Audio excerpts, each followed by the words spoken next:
Euh, Qu'est-ce que j'ai ici?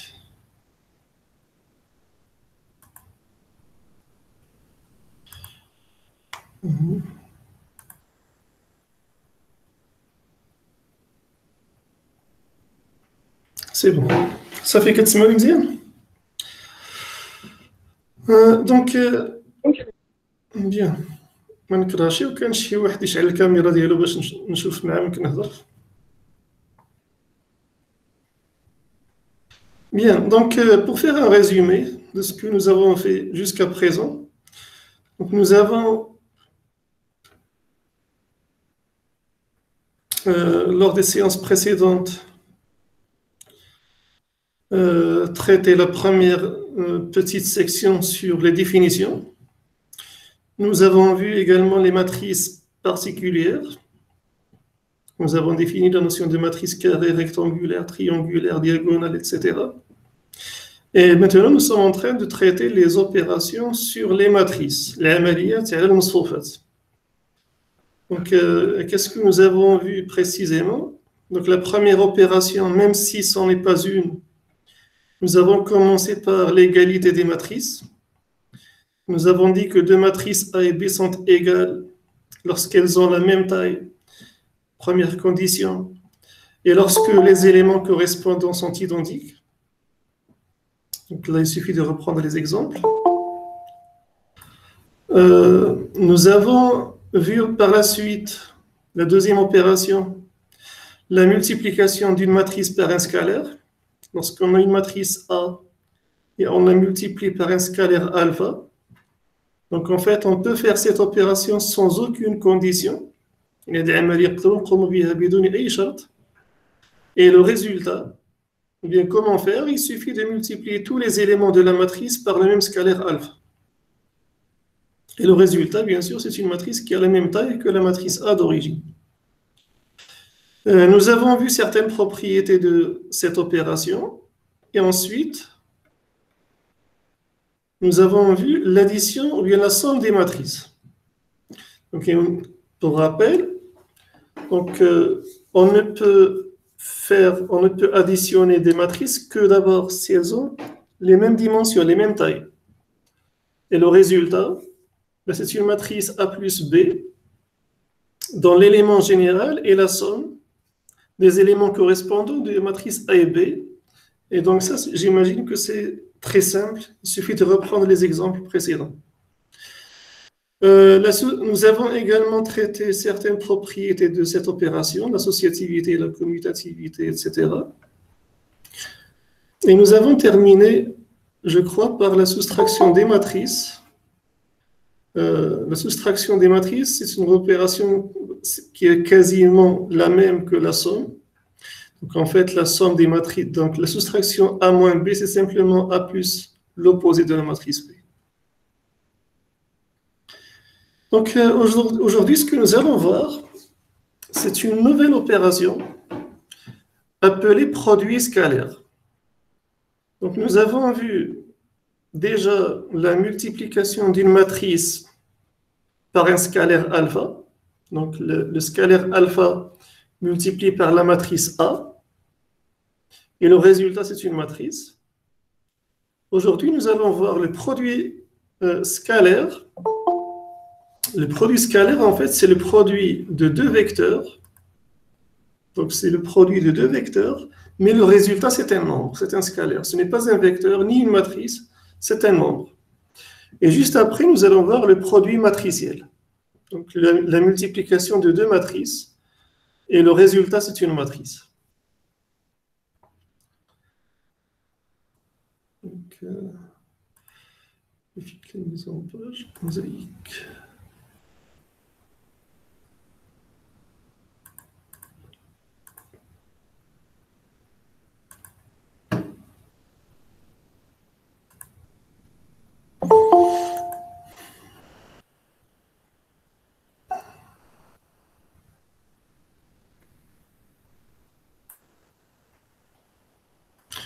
Voilà, donc on reprend.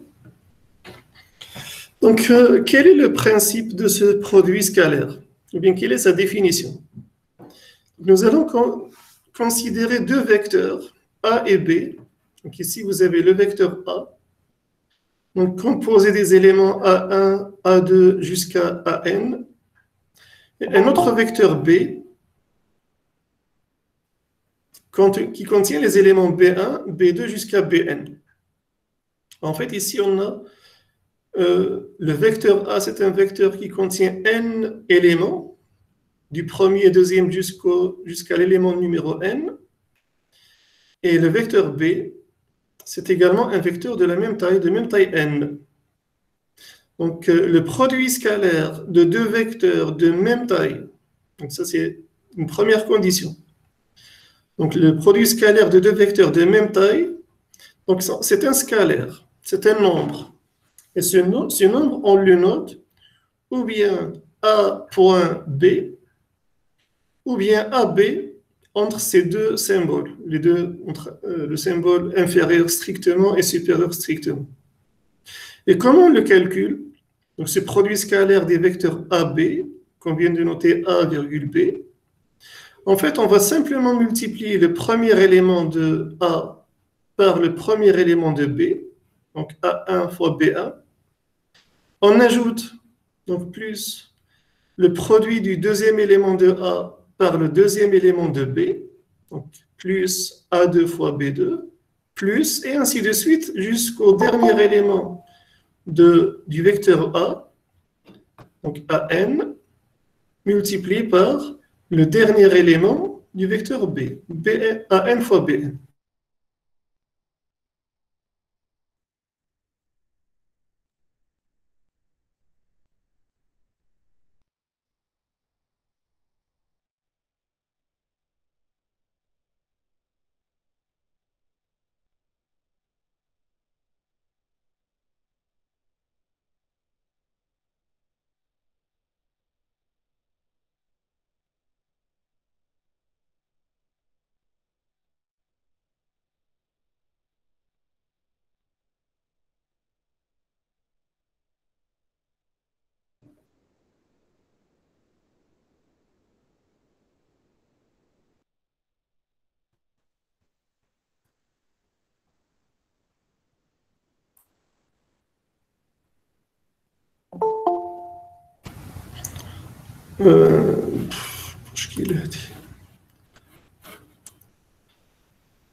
Bien.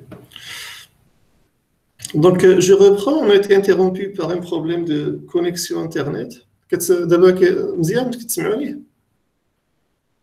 Oui, monsieur, oui. Bien. Donc, je reprends. Donc, qu'est-ce qu'on a dit? Donc, on considère deux vecteurs de même taille. Donc, le vecteur A de taille n, le vecteur B de taille n également. Et le produit scalaire de ces deux vecteurs, c'est simplement... Monsieur, Oui? vous ne partagez plus l'écran. Ah, merci de me le rappeler. ودابا مزيان؟ دابا. Oui. C'est bon maintenant, monsieur. D'accord. Donc, j'avais un problème de connexion. هذا التعليم عن بعد مشكلة وصافي. Donc, on reprend doucement, donc on n'est pas pressé. Donc, on reprend notre définition. Donc, le produit scalaire de deux vecteurs, c'est un nombre. Donc, quelle est la condition? Donc, il faut d'abord avoir deux vecteurs de même taille. Ici, j'ai le vecteur A composé de n éléments et un deuxième vecteur B également de n éléments. Le produit scalaire de ces deux vecteurs, c'est simplement la somme. Donc, ici, regardez, j'ai une somme, plus, etc. du produit. Donc, ici, j'ai A1 fois B1, A2 fois B2. Donc, ce sont bien des produits. Mais les produits de quoi? En fait, il s'agit du produit des éléments respectifs de A et de B. On multiplie A1 par B1, on ajoute le produit de A2 fois B2, et on ajoute jusqu'à la fin le produit de AN fois BN. Donc, en fait, on peut l'écrire de manière développée, ou bien on peut l'écrire de manière résumée à l'aide de l'opérateur sigma, donc, que vous connaissez déjà. Donc, cette somme, on peut l'écrire, la somme de AI, BI avec l'indice I qui varie de 1 jusqu'à N. Maintenant, dans le cas particulier, où le vecteur A est égal au vecteur B. Donc, en fait, on appelle ceci un carré scalaire. Un carré scalaire. C'est exactement comme le produit. Lorsque vous multipliez x par lui-même, le nombre x par lui-même ou bien le nombre a par lui-même, on obtient le carré de a, le carré de x. Donc, la même chose ici. Lorsque vous multipliez un vecteur par lui-même, ce n'est plus un produit scalaire, ou bien plutôt c'est un cas particulier du produit scalaire, c'est un carré scalaire. Tout simplement. Donc, prenons un exemple. Si on considère le vecteur A composé des éléments 2, 5, 3 et le vecteur B composé des éléments 4, 1, 6, et on vous demande de calculer le produit scalaire de ces deux vecteurs, A et B. La première condition à vérifier, il faut que ces deux vecteurs soient de même taille. Et c'est le cas ici. Donc le vecteur A, c'est un vecteur de taille 3 parce qu'il contient 3 éléments. Le vecteur B est également un vecteur de taille 3 parce qu'il contient également 3 éléments. Calculons ce produit scalaire. Donc pour ce faire, on va prendre le premier élément de A, donc le 2, que l'on va multiplier par le premier élément de B, 4. Donc 2 fois 4. On ajoute plus le deuxième élément de A multiplié par le deuxième élément de B, c'est-à-dire 5 multiplié par 1, qu'on ajoute 5 plus 1, et on continue plus le troisième élément de A multiplié par le troisième élément de B, 3 fois 6. Donc, après calcul, on obtient 31. Après calcul, on obtient 31. Donc, on va voir comment faire ce calcul sur Octave. Donc, je note simplement les vecteurs. Et on va voir comment calculer le produit vectoriel de ces deux vecteurs à l'aide du logiciel Octave. Donc, on va effacer comme Octave là. Oui, monsieur. Vous arrivez à voir Octave? Donc, on va effacer la console. Et pour ceci, donc, quelle est la commande à exécuter? CLC pour effacer la console. Donc, on va définir le premier vecteur A. Peu importe que le vecteur A soit ligne ou bien colonne. Donc, en fait, ce qui nous intéresse, c'est simplement deux vecteurs de même taille. Parfait? Mais qui est donc, on n'est pas obligé d'avoir deux vecteurs de même type, de même nature, deux vecteurs lignes ou bien deux vecteurs colonnes. Donc, on va voir cet exemple. Donc, il suffit d'avoir deux vecteurs de même taille. Donc, le vecteur A, donc c'est le vecteur donc 2, 5, 3. Donc, voici le vecteur A. Et le vecteur B, c'est le vecteur donc 4, 1, 6. Voici le vecteur A. Voici le vecteur B. Comment maintenant calculer le produit scalaire de ces deux vecteurs? Donc, la commande, ou bien la fonction, c'est dot. Comme en anglais, donc le point pour dire dot A et B. Donc, on va écrire dot, entre parenthèses, c'est une fonction. Et dans cette fonction, on va mettre deux arguments, le vecteur A et le vecteur B. Le résultat, c'est 31. C'est exactement le résultat donné dans l'exemple. Le produit scalaire des vecteurs A et B est égal à 31. D'accord? Donc maintenant, ce que nous allons voir, est-ce qu'on est obligé d'avoir deux vecteurs de même nature? Ça veut dire, est-ce qu'on doit avoir absolument deux vecteurs lignes ou bien deux vecteurs colonnes pour que ça fonctionne?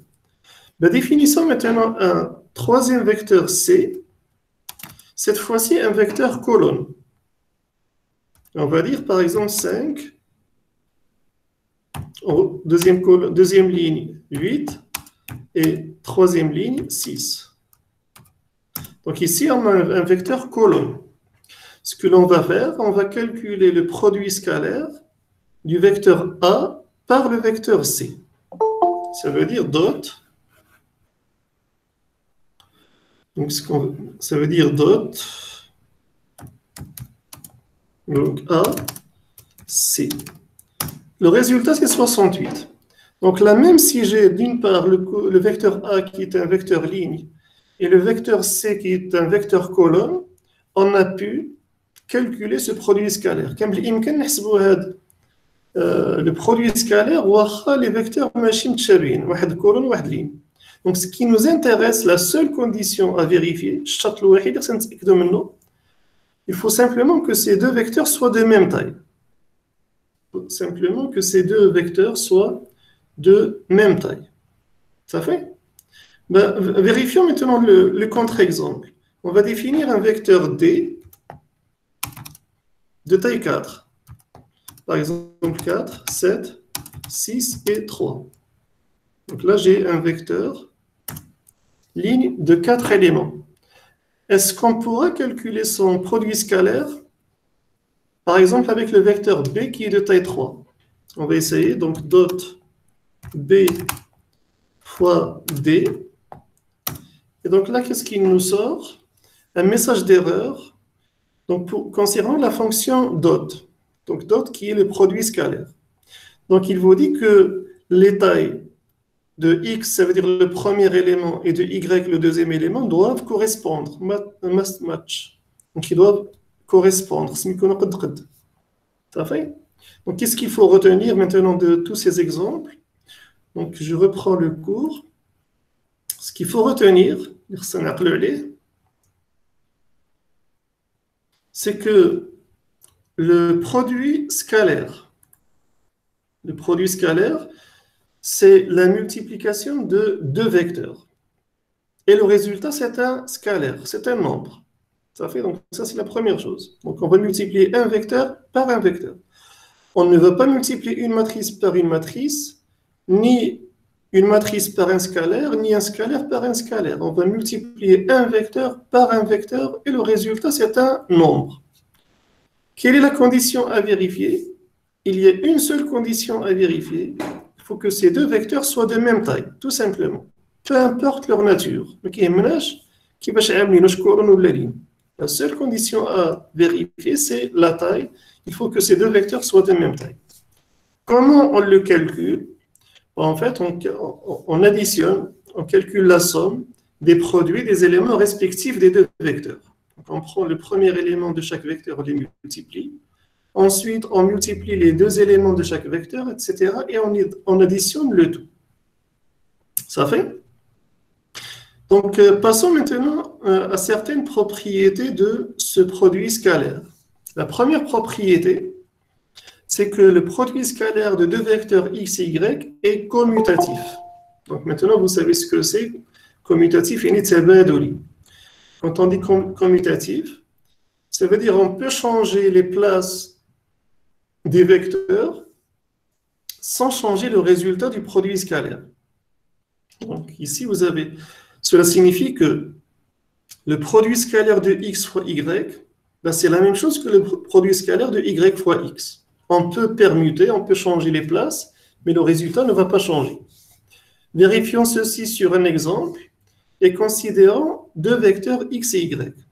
Le vecteur x, c'est le vecteur composé des éléments 1, 2 et 3. Et le vecteur y, c'est le vecteur composé des éléments 4, 5, 6. Nous allons dans un premier temps calculer le produit scalaire x, y. Et dans un deuxième temps, on va calculer le produit scalaire y fois x. Et nous allons simplement comparer les résultats. Donc, le produit scalaire de x fois y, c'est simplement le premier élément de x multiplié par le premier élément de y, 1 multiplié par 4, 1 multiplié par 4, plus le deuxième élément de x multiplié par le deuxième élément de y, donc 2 fois 5, plus le troisième élément de x multiplié par le troisième élément de y, 3 fois 6. Le résultat est 32. Maintenant, faisons l'inverse. On va calculer le produit scalaire de y par x, c'est-à-dire le premier élément de y multiplié par le premier élément de x, 4 fois 1, plus le deuxième élément de y multiplié par le deuxième élément de x, 5 fois 2, plus le troisième élément de y multiplié par le troisième élément de x, 3 fois 6, ou bien 6 fois 3, c'est égal à 32. Donc on a exactement le même résultat.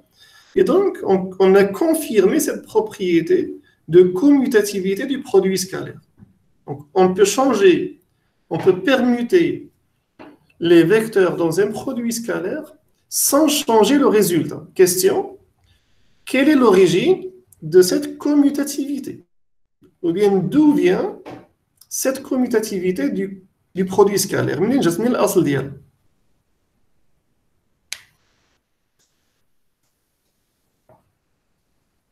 C'est parce que le produit des nombres est commutatif. En fait, regardez, c'est parce que j'ai 1 multiplié par 4, c'est la même chose que 4 fois 1. Et c'est parce que 2 multiplié par 5, c'est la même chose que 5 multiplié par 2. Et c'est parce que 3 fois 6, c'est la même chose que 6 fois 3. En fait, c'est parce que le produit des nombres est commutatif.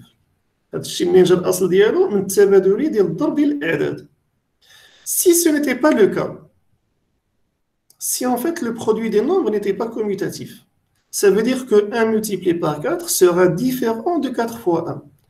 لو ان هذاك الضرب ديال الاعداد ما كانش تبادلي يعني 1 في 4 غادي يكون مختلف على 4 في 1. Et 2 fois 5 sera différent de 5 fois 2. Et 3 fois 6 sera différent de 6 fois 3. Et donc automatiquement les résultats auraient été différents. Parce que risque de نتيجة مختلفة. Mais heureusement, donc le produit des nombres est commutatif, et الضرب ديال الاعداد تبادلي. Et donc c'est grâce à cette commutativité de la multiplication des nombres que le produit scalaire est commutatif. Ça fait d'abord هذه الخاصية هذه. Oui, monsieur, c'est clair. Bien. Première propriété. Donc deuxième propriété, la distributivité. Et quand on dit la distributivité, ça veut dire on peut faire des développements et on peut faire des factorisations. العملية ديال التوزيعية. Donc, le produit scalaire est distributif par rapport à l'addition, par rapport à la somme des vecteurs. C'est-à-dire, si j'ai 3 vecteurs x, y et z, donc ici, j'ai la somme, donc le produit scalaire d'un côté, la somme de x plus y, la somme des vecteurs x et y, et d'autre côté, avec le vecteur z. Donc, on peut développer. Je vais peut-être me servir de la tablette, c'est peut-être mieux. Je fais là.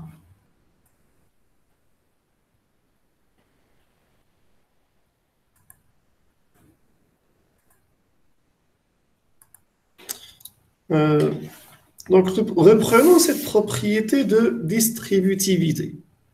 Donc, rappelons-le dans le cas des nombres. Que signifie donc le produit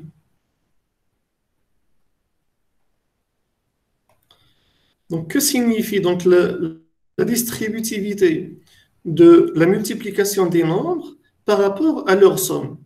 Si j'ai A facteur de B plus C. En fait, ce qu'on peut faire, on peut distribuer. Donc ici, regardez, rappelez-vous, qu'est-ce qu'on a ici? En fait, ici, j'ai une multiplication. Ça, c'est une multiplication. Eh bien, je peux même écrire A multiplié par B plus C. Ce qu'on peut faire, on peut donc développer A fois B plus A fois C. Ce qu'on vient de faire ici, on a distribué la multiplication par rapport à la somme. Le résultat, donc c'est A multiplié par B plus A fois C. Ce qu'on vient de faire, on a simplement développé. Donc en fait, dans ce premier sens, ici, on a développé, et dans le sens inverse, on a factorisé. Ça fait une forme de القضيه ديال التوزيعيه ديال التعمير والنشر. هذه هي اللي كتسمى التوزيعيه. Donc on a maintenant distribué la multiplication des nombres par rapport à leur somme. Voyons ceci maintenant dans le cas des vecteurs, ou bien dans le cas du produit scalaire. Et on va prendre exactement les mêmes notations. Je vais prendre le vecteur x. On va prendre la notation suivante du produit scalaire. Donc, on va prendre la notation point. Peut-être elle est plus proche de la multiplication des nombres. Donc, le produit scalaire du vecteur x par la somme des vecteurs y et z. Donc, en fait, ce produit scalaire, il est distributif par rapport à la somme des vecteurs. Cela veut dire, on peut écrire x multiplié par y, ou bien le produit scalaire de x par y, plus le produit scalaire de x par z. Ça fait? Donc en fait, ici, on a en quelque sorte une distributivité à droite. Mais on peut le faire aussi à gauche. Par exemple, j'aurais pu écrire y plus z, produit scalaire, fois x.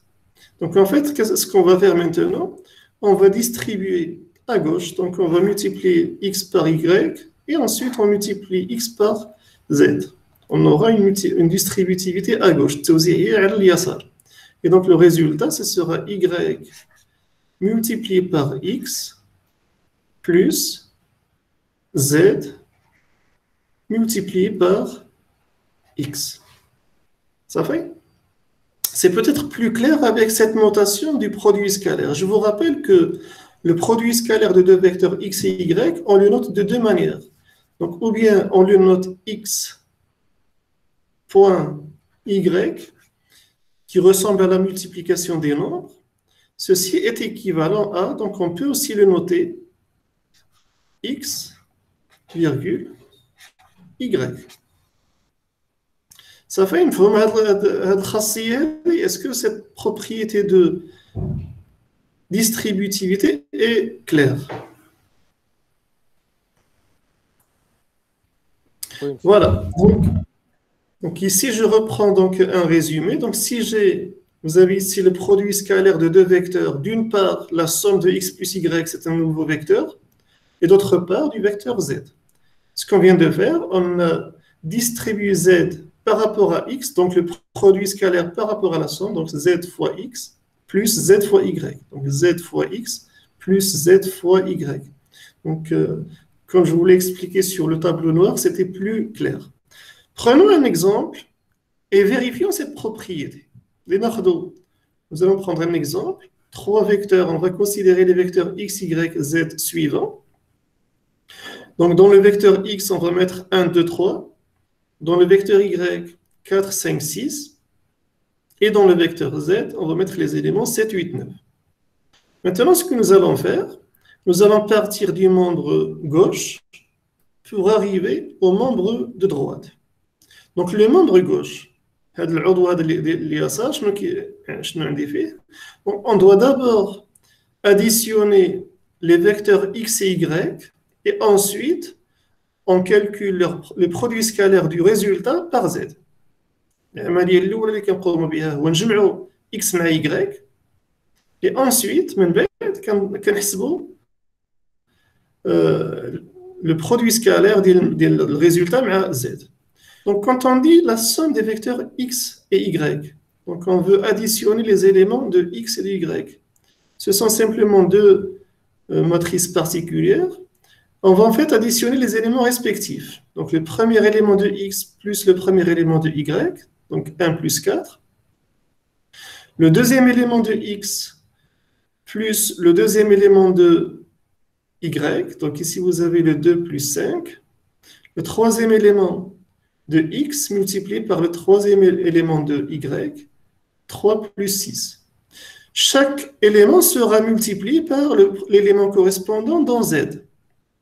Donc ici, le 1 plus 4, c'est le premier élément de la somme des vecteurs x plus y. Il sera multiplié par 7, le premier élément de z. Plus, donc ici, le deuxième élément de la somme xy plus y, donc 2 plus 5, c'est le deuxième élément de ce vecteur. Je vais prendre ça, Mais parfois, quand on n'a pas assez d'espace, je vais reprendre les vecteurs et on va le faire doucement. Je vais le tableau blanc, doucement. Donc, on va considérer, donc on a dit les trois vecteurs. Donc ici, j'ai le vecteur x, donc qui contient les éléments 1, 2, 3. On a le vecteur y composé des éléments 4, 5, 6. Et le vecteur z qui contient les éléments 7, 8 et 9. Donc ce que nous sommes en train de vérifier, est-ce que x plus y produit scalaire de z? Est-ce que ceci, point d'interrogation, est la même chose que x, le produit scalaire de x par z, plus y fois z? Ça fait une petite mais c'est cette propriété que nous sommes en train de vérifier sur cet exemple. Donc, ce que nous allons faire, donc dans un premier temps, on va calculer x plus y. Donc, quel est le résultat? Donc, x plus y. Donc, en fait, on va prendre le premier élément de x plus le premier élément de y. Le premier élément de x, c'est 1, plus le premier élément de y, c'est 4. Donc, 1 plus 4. Ensuite, le deuxième élément de x multiplié par le deuxième élément de y, 2 fois 5. Et le troisième élément de x multiplié par le troisième élément de y. 3 plus 6. Pardon, on dirait 3 plus... donc ici, c'est plutôt 2 plus 5. Et enfin, j'ai 3 plus 6. Qu'est-ce qu'on vient de faire ici? On a simplement additionné les vecteurs x et y. Donc, pour simplifier, quel est le résultat? 1 plus 4, 5. 2 plus 5, 7. Et 3 plus 6, 9. Donc, maintenant, ce qu'on va faire, on va multiplier ce résultat par le vecteur z. Donc, en fait, x plus y multiplié par le vecteur z. On va écrire ceci en détail. Donc, la somme x plus y, c'est ce qu'on vient d'obtenir. 5, 7, 9, que l'on va multiplier par le vecteur z. Et le vecteur z, on a 7, 8, 9. Dans le vecteur z, j'ai 7, 8 et 9. Maintenant, il reste juste à calculer ce produit scalaire. J'ai deux vecteurs qui ont exactement la même taille. Ici, j'ai un vecteur de 3 éléments que l'on va multiplier par un vecteur de 3 éléments. Donc, ce produit scalaire est faisable, on peut le calculer. Et le résultat, comment on le calcule? Comment on va calculer ce produit scalaire? Donc, premier élément fois le premier élément, donc 5 multiplié par le premier élément 7, plus deuxième élément multiplié par le deuxième élément, 7 multiplié par 8, plus le troisième élément multiplié par le troisième élément, 9. Donc, on peut simplifier ce résultat. 5 fois 7 est égal à 35, plus 7 fois 8, 56, plus 9 fois 9, 81. Et il ne reste plus qu'à simplifier ce calcul. Donc, 1 plus 6, 7, 7 plus 5, 12. 9 plus 5, 14. 14 plus 3, 17. Ça fait une forme de qadia. Est-ce que vous avez compris cette première étape? Ce qu'on vient de faire ici, on a simplement vérifié donc le membre gauche de cette équation. On a calculé le produit scalaire entre, d'une part, la somme de x et de y, et d'autre part, z. Le résultat, c'est 172. Ça fait une formule qadida. Maintenant, on va vérifier la deuxième partie de l'équation. On va calculer le produit scalaire des vecteurs x et y et le produit scalaire de y et z. Et après, on fait le total. On calcule la somme. Donc, on reprend le tableau blanc. Donc là, je vais effacer. Donc, ce qu'on va faire, donc on va calculer d'abord le produit scalaire de x fois y. Donc, et on calcule le produit scalaire. Pardon, donc on va calculer le produit scalaire de x par z et de y par z. Donc, xz et yz.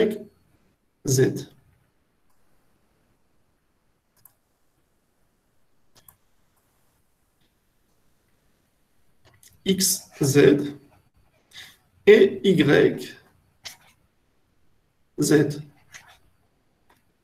Donc, nous avons dit que le vecteur x, c'est le vecteur qui contient les éléments 1, 2 et 3, que l'on va multiplier par le vecteur z. Et dans le vecteur z, on a les éléments 7, 8 et 9. Le produit scalaire de ces deux vecteurs, premier élément multiplié par le premier, donc 1 multiplié par 7, plus le deuxième élément multiplié par le deuxième, donc 2 multiplié par 8, plus le troisième élément multiplié par le troisième. 3 fois 9. Donc 1 multiplié par 7, c'est 7, plus 2 multiplié par 8, c'est 16, plus 3 fois 9, c'est 27. Et nous allons maintenant calculer, donc, quel est le résultat final. Donc 7 plus 6, 13, 13 plus 7, 20. 2 plus 2, 4, plus 1, 5. Donc, la première partie est égale à 50. On vérifie 7 plus 6, 13, 13 plus 7, 20. On garde 2, 2 plus 2, 4 et 1, 5. Ça fait bien 50. Maintenant, calculons le produit scalaire y fois z. Le vecteur y, c'est le vecteur 4, 5, 6. Et le vecteur z, c'est le vecteur 7, 8, 9. On va multiplier les éléments respectifs et calculer la somme. Donc, 4 multiplié par 7, premier élément multiplié par le premier élément, plus le deuxième élément multiplié par le deuxième élément, 5 multiplié par 8,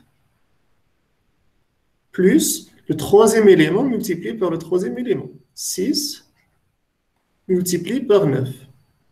Donc 4 fois 7, c'est 28, plus 5 fois 8, c'est 40, plus 6 fois 9, 54.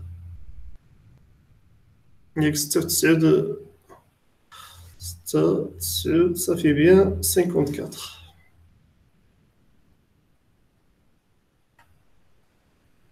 Donc, quelle est la somme de tous ces éléments? Donc, 4 plus 0, c'est 4 plus 8, 12. Donc, 5 plus 1, 6. 6 plus 6, ça fait 12. Donc, ici, j'ai 122. Donc, qu'est-ce qu'il reste à faire? Il reste maintenant à calculer la somme de ces deux résultats. Je vous rappelle, qu'est-ce que nous sommes en train de faire? Nous avons calculé le produit scalaire de x par y, d'une part, nous avons trouvé 50, et on a calculé le produit scalaire de y par z, on a trouvé 112. Il reste maintenant à calculer leur somme. Quelle est leur somme? Donc, on va calculer. Ça veut dire en fait ici, la somme de x, z, plus Y, Z, c'est égal à 50 plus 122. Et la somme de 50 et 122, c'est 172. Et 172, c'est exactement le résultat que nous avons trouvé précédemment. Donc maintenant, après, donc on va laisser ces détails. On reprend notre cours, ce qu'on vient de faire. Donc on vient de vérifier cette distributivité du produit scalaire par rapport à l'addition ou bien par rapport à la somme des vecteurs. On vient de vérifier cette propriété sur un exemple. Donc nous avons considéré trois vecteurs x, y, z, composés respectivement des éléments 1, 2, 3, 4, 5, 6 et 7, 8, 9. Et pour vérifier cette propriété de distributivité, qu'est-ce qu'on vient de faire? On a d'abord calculé le membre gauche de l'équation.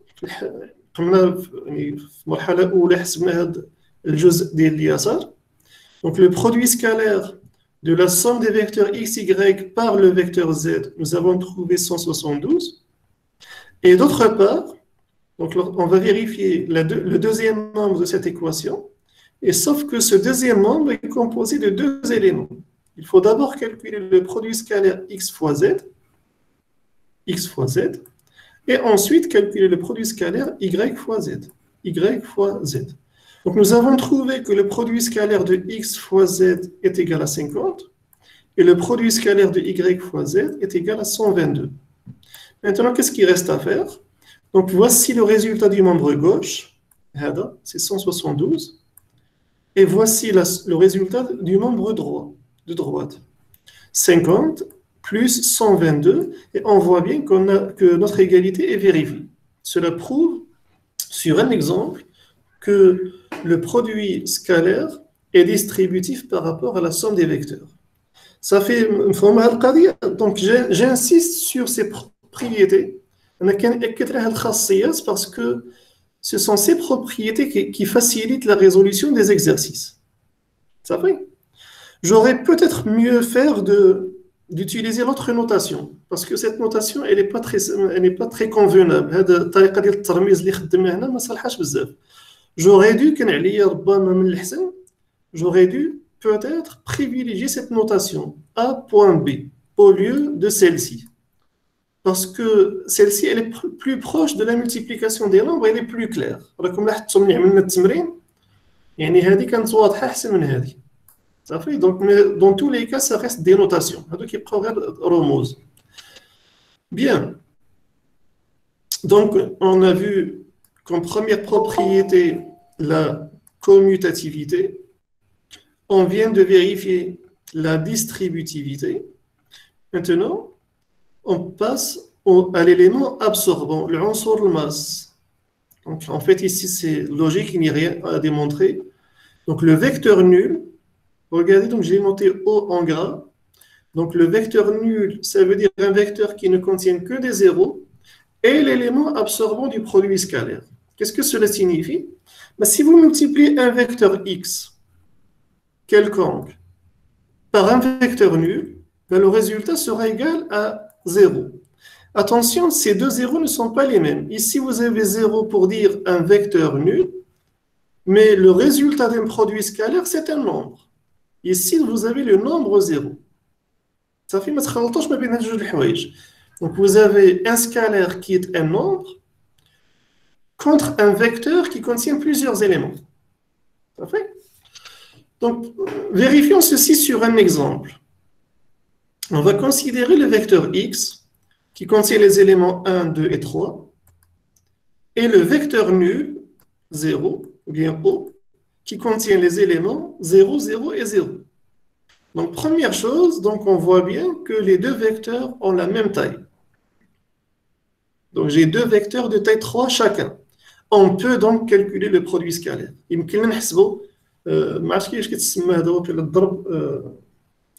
ne sais plus comment se traduit en arabe. Donc, je chercherai la traduction par la suite. Donc, ce qui nous intéresse, c'est d'avoir deux vecteurs de même taille. Donc, ici, en fait, on a un vecteur x de taille 3, un vecteur O de taille 3. Ce que nous allons faire, donc, pour calculer le produit scalaire de ces deux vecteurs, il suffit de multiplier le premier élément par le premier, plus le deuxième par le deuxième, etc. Donc, 1 multiplié par 0, plus 2 multiplié par 0, plus 3 multiplié par 0. On voit bien que tous les éléments de x ont été multipliés que par des zéros. Automatiquement, le résultat est égal à un nombre zéro. Ça fait?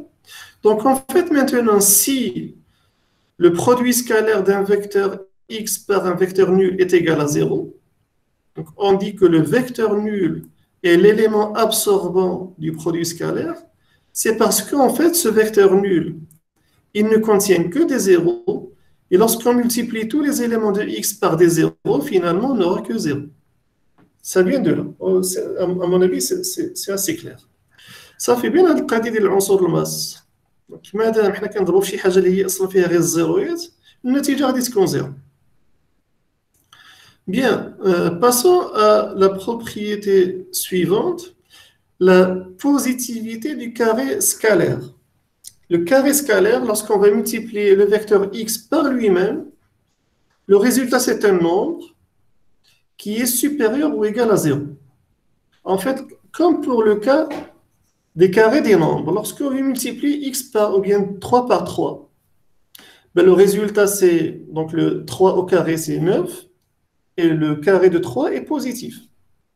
Maintenant, si vous multipliez moins 3 par moins 3, ce qui donne le carré de moins 3 est égal à 9. Donc un carré est toujours positif ou bien nul.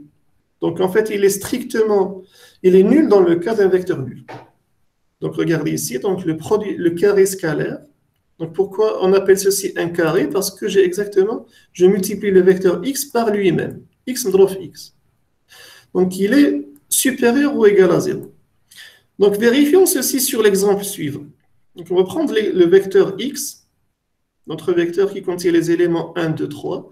Ben, si vous multipliez x par lui-même, ça veut dire le premier élément de x multiplié par le premier élément de x, c'est égal à 1 multiplié par 1, plus le deuxième élément de x multiplié par le deuxième élément de x, plus 2 fois 2, plus le troisième élément de x multiplié par le troisième élément de x, c'est-à-dire 3 fois 3. Et qu'est-ce qu'on peut écrire? Vous voyez bien que 1 multiplié par 1, c'est 1 au carré. Et que 2 multiplié par 2, c'est 2 au carré. Et que 3 multiplié par 3, c'est 3 au carré. Et vous savez bien que les carrés sont toujours positifs. Donc, lorsqu'on va additionner des nombres positifs, le résultat sera nécessairement positif. Ça fait? Donc, imaginez maintenant que j'ai un vecteur qui contient des éléments négatifs. Donc, on va prendre un autre exemple. Supposons que vous avez le vecteur y. Et dans ce vecteur, vous avez des éléments négatifs. Par exemple, vous avez 1, vous avez moins 2. Pardon, donc je reprends. Donc, vous avez y.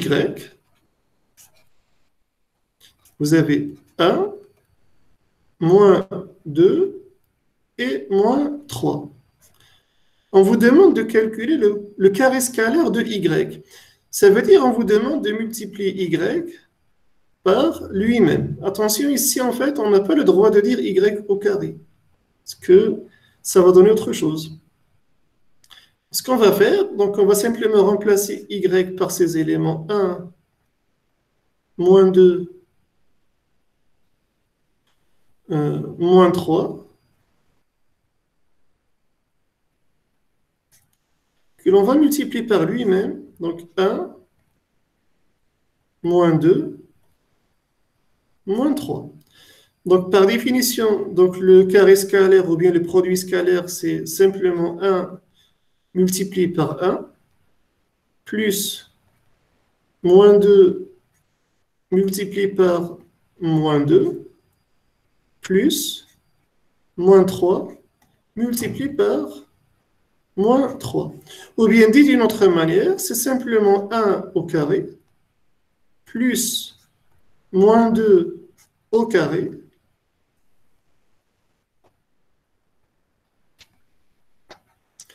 plus moins 3 au carré. Et puisque nous n'avons que des carrés partout, donc le résultat sera nécessairement positif, même si dans Y, j'ai des nombres négatifs. Donc le résultat, donc ici vous avez moins 3 au carré, donc on va dire c'est 1, plus 4, plus 9, ça fait 14. Donc quelle est la conclusion? Qu'est-ce qu'on doit retenir? C'est comme pour le carré des nombres, donc le carré scalaire est positif. Donc il est supérieur ou égal à 0. Dans quel cas il est nul? Donc l'unique, donc le seul cas où le carré scalaire est nul, c'est dans le cas d'un vecteur nul. Lorsque vous avez un vecteur nul qui ne contient que des zéros, on veut calculer son carré scalaire, donc on va multiplier le vecteur nul par lui-même. Donc on va prendre le premier élément multiplié par le deuxième, le deuxième par le deuxième, et comme j'ai que des zéros, donc le résultat est égal à 0. Donc conclusion, le carré scalaire est tout le temps positif. Donc il n'est nul que dans le cas du vecteur nul. Ça fait une forme à Est-ce que c'est clair pour tout le monde? Oui, monsieur. Oui. Oui, monsieur. Bien, passons à une autre propriété, la cinquième. Que se passe-t-il lorsque dans un produit scalaire, l'un des vecteurs est multiplié par un scalaire? Donc, regardez ici. Donc, j'ai, par exemple, le produit scalaire j'ai deux vecteurs x et y, et on veut calculer un produit scalaire de x et y, sauf que dans ce produit scalaire, on a multiplié x par un nombre alpha. Donc cette propriété, qu'est-ce qu'elle dit? Elle dit en fait, lorsque dans un produit scalaire, l'un des vecteurs, il a qu'un multiplié par alpha, donc le résultat sera, donc on aura exactement, juste un instant.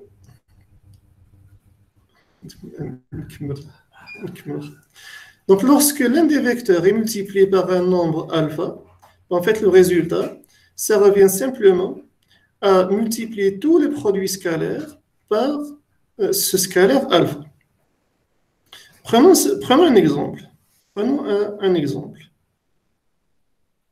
Donc je vais effacer ce cadre. Donc on va considérer les vecteurs. Donc on va considérer le vecteur x. Donc notre vecteur qui contient les éléments 1, 2 et 3. Le vecteur y qui contient les éléments 4, 5 et 6. Ce que nous allons faire, on va multiplier le vecteur x par 2, par exemple. On va prendre le vecteur 2x. Donc le vecteur 2x, cela revient à multiplier tous les éléments de x par 2. Donc 1 multiplié par 2, c'est égal à 2. 2 multiplié par 2, c'est 4. Et 3 multiplié par 2, c'est 6. Donc, voici donc la multiplication du vecteur x par 2. J'avais un vecteur x composé des éléments 1, 2, 3. On l'a multiplié par 2. Le résultat, c'est un vecteur 2, 4, 6. Donc maintenant, ce qu'on vous demande de faire, donc ce qu'on nous demande de faire, c'est de calculer donc, le produit scalaire entre le vecteur 2x et y. Donc, quel est ce produit scalaire? En fait, on va simplement appliquer la définition. Donc le vecteur 2x, c'est, donc on va écrire ici en détail 2x fois y. Donc le vecteur 2x, c'est le vecteur 2, 4, 6, multiplié par le vecteur y qui contient les éléments 4, 5, 6. 4, 5, pardon, donc 4,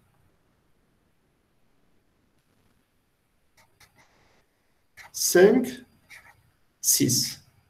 Donc il reste maintenant juste à calculer le produit scalaire. Donc premier élément multiplié par le premier, 2 fois 4, 2 fois 4, plus 4 fois 5, donc deuxième élément multiplié par le deuxième, 4 fois 5, plus le troisième élément multiplié par le troisième, 6 fois 6. Donc 6 fois 6. Et le résultat, donc 2 fois 4, 8, plus 4 fois 5, 20, plus 6 fois 6, 36. Donc, le résultat final, on aura ici 50, donc 6 plus 0, 6 plus 8, cela fait 14. Donc, 6 plus 0, 6 plus 8, 14. 1 plus 3, 4, plus 2, 6. Donc, le résultat, c'est 64. Donc, la conclusion, donc ici, on a le vecteur 2x.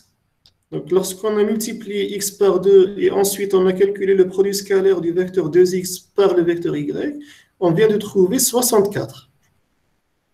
Maintenant, calculons le produit scalaire de x par y.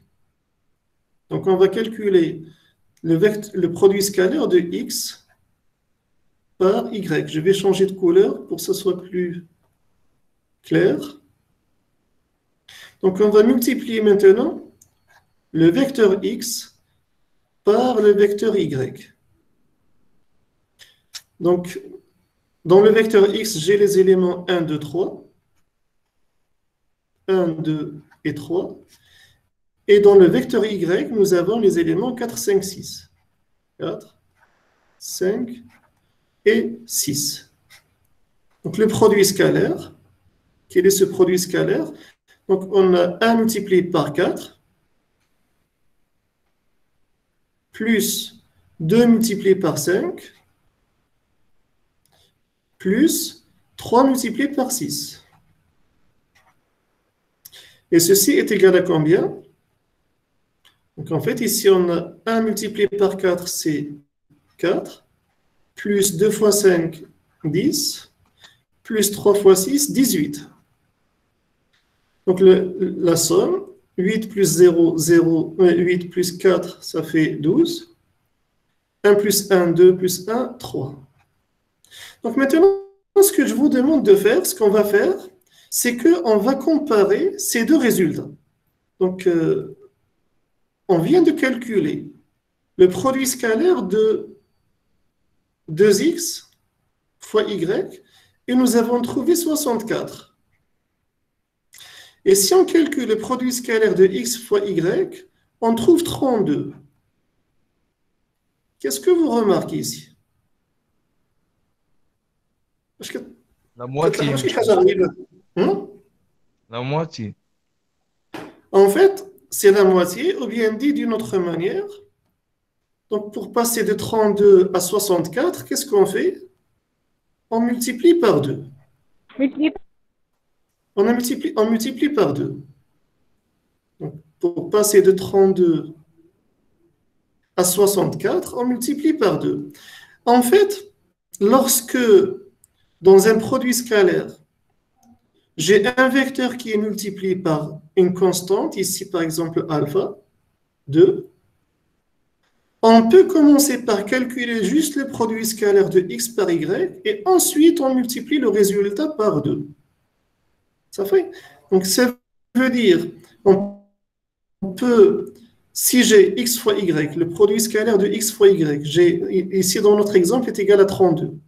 Et lorsque dans ce produit scalaire, on a simplement multiplié x par 2, quel est le résultat? Tout le produit scalaire a été multiplié par 2. Donc on est passé de 32 à 64. Donc on reprend notre propriété. Qu'est-ce qu'elle dit? Donc le produit scalaire de deux vecteurs. Donc j'ai d'une part alpha x et d'autre part y. Alpha, c'est juste un scalaire. En fait, c'est simplement le produit scalaire des vecteurs x et y, mais ce produit scalaire a été lui-même multiplié par alpha. Ça fait? Donc là, j'ai le alpha. Donc lorsqu'on multiplie dans un produit scalaire l'un des vecteurs par une constante alpha, cela revient à multiplier tous les produits scalaires des vecteurs x, y par la même constante alpha. Est-ce que c'est clair pour tout le monde? Oui, Donc, si c'est clair, je vous pose une question. Donc maintenant, si le vecteur y a également été multiplié par une autre constante bêta, à votre avis. Donc si maintenant je vous demande, donc j'ai le vecteur, donc j'ai alpha x, produit scalaire de bêta y. Donc précédemment, ou bien tout à l'heure, qu'est-ce qu'on a démontré? On a vu que alpha x, donc le produit scalaire des vecteurs alpha x par y, c'est simplement alpha multiplié par le produit scalaire de x et y. Donc ici, on a simplement multiplié un seul vecteur par une constante alpha. Et le résultat, tout le produit scalaire a été multiplié par alpha. La question que je vous pose maintenant, si maintenant les deux vecteurs sont multipliés chacun par une constante alpha et bêta respectivement, quel sera le résultat, ou bien quel serait son impact sur le produit scalaire xy? À votre avis?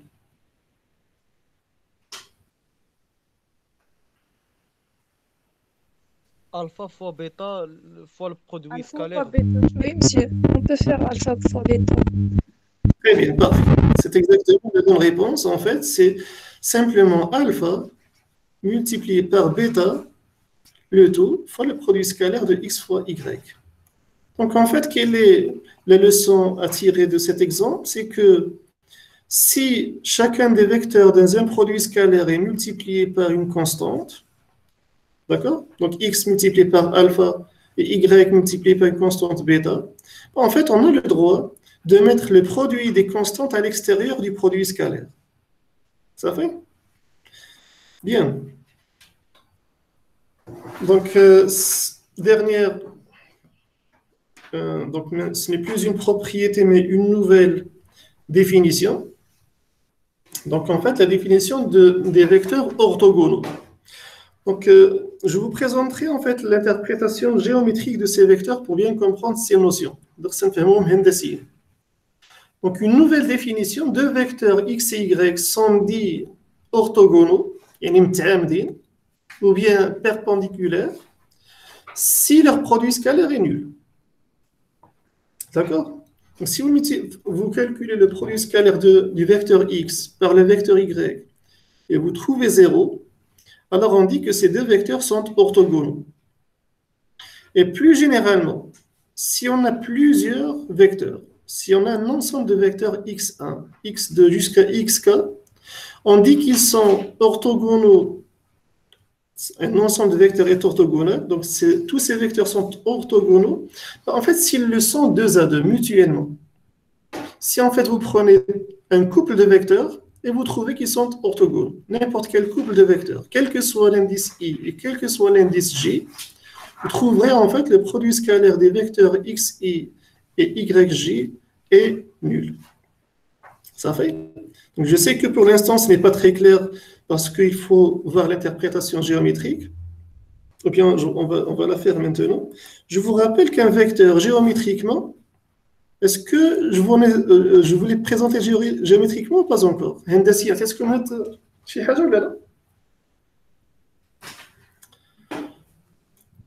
géométriquement, est-ce que je vous ai parlé d'un vecteur géométriquement? Maintenant, nous sommes en train d'étudier les vecteurs algébriquement. Mais est-ce que je vous ai parlé géométriquement de la notion de vecteur? Non, pas encore. Donc, c'est très simple. On va prendre un repère orthonormé dans un espace 2D. Ou bien plutôt dans un plan. Donc ici, on a les coordonnées x, et ici, on a les coordonnées y.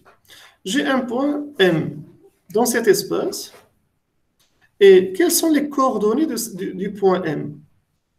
Donc en fait, on va lire sur l'axe horizontal, donc on va noter ceci, donc xm, on appelle ceci une abscisse, بالعربية شنو هو؟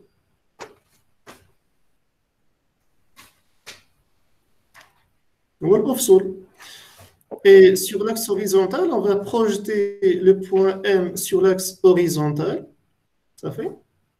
Et si on obtient Y, on va noter ceci, YM. la coordonnée sur l'axe vertical, qu'on appelle ordonnée. Nous allons noter YM, l'arbia ou l'orthographe. Donc, en fait, le point M, les coordonnées du point M, on va les noter de cette manière. Donc, le point 1, M, il a les coordonnées XM et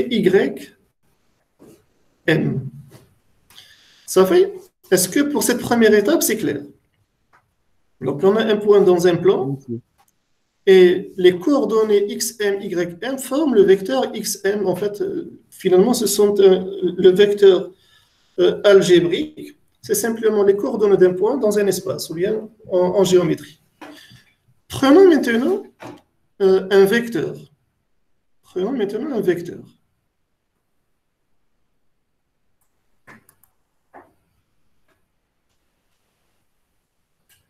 Donc, on va considérer le vecteur. Donc là, je vais reprendre mon repère, ici, le MLM. Donc, on va prendre le repère. Donc, ici, on a le X. Ici, j'ai Y.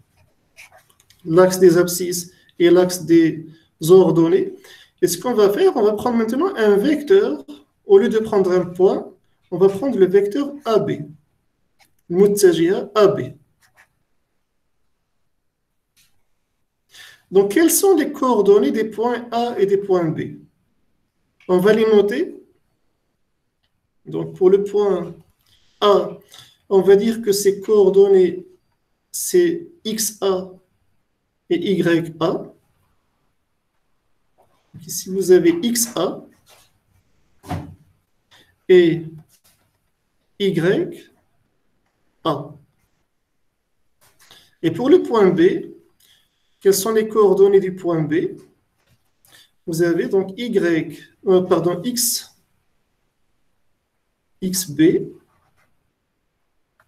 et YB. Maintenant, est-ce que vous vous rappelez depuis vos cours du collège comment calculer les coordonnées d'un vecteur AB? Donc, je cherche maintenant les coordonnées du vecteur AB. Quelles sont ces coordonnées? Comment on les calcule? En fait, on prend simplement les coordonnées de sa pointe, des ras, moins les coordonnées de l'origine, des asl. Ça veut dire, pour l'axe horizontal X, quelles seraient les coordonnées du vecteur AB? C'est XB moins XA. XA, très bien, moins XA. Et quelle est l'ordonnée du vecteur AB? Ce sera simplement YB moins YA. Maintenant, dans le cas particulier, où ce vecteur part de l'origine, donc j'aurai le vecteur O, j'aurai le vecteur OB. Ça fait? Maintenant, quelles sont les coordonnées? Donc ici, j'ai le vecteur O, B. Quelles sont les coordonnées du vecteur OB? XB, C'est YB. Donc en fait, si on applique la règle précédente, on va prendre l'origine, les coordonnées de la pointe, moins les coordonnées de l'origine. Sauf qu'il se trouve que les coordonnées de l'origine sont nulles. Et qu'est-ce qu'on obtient? Donc ici, on a les coordonnées du vecteur OB qui part de l'origine. C'est simplement XB, YB. Pourquoi? Parce qu'en fait, on a YB. En réalité, c'est XB moins 0.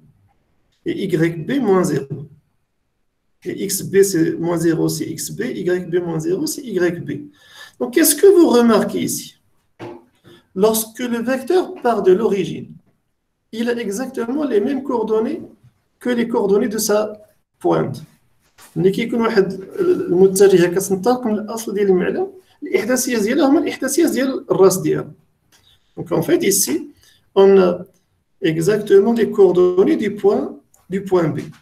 Ça fait? Donc en fait finalement un vecteur géométriquement que je viens de vous présenter. Donc géométriquement, ou bien plutôt, je vais effacer ceci. Donc en fait, géométriquement, un vecteur algébrique, donc si on prend le vecteur comme exemple, on va prendre le vecteur algébrique composé des éléments 1, 2. Comment on va le traduire géométriquement? Ici, vous avez une écriture algébrique. Vous avez le vecteur x, c'est le couple 1, 2. Comment le représenter géométriquement? En fait, il suffit de le représenter par un vecteur qui part de l'origine et qui pointe vers le point de coordonnées 1, 2. Donc, on va prendre ici un repère orthonormé de préférence. Donc, ici, x et y. Donc, ici, en fait, je vais changer l'appellation de ce vecteur pour ne pas le confondre avec les axes. On va dire ça, c'est le vecteur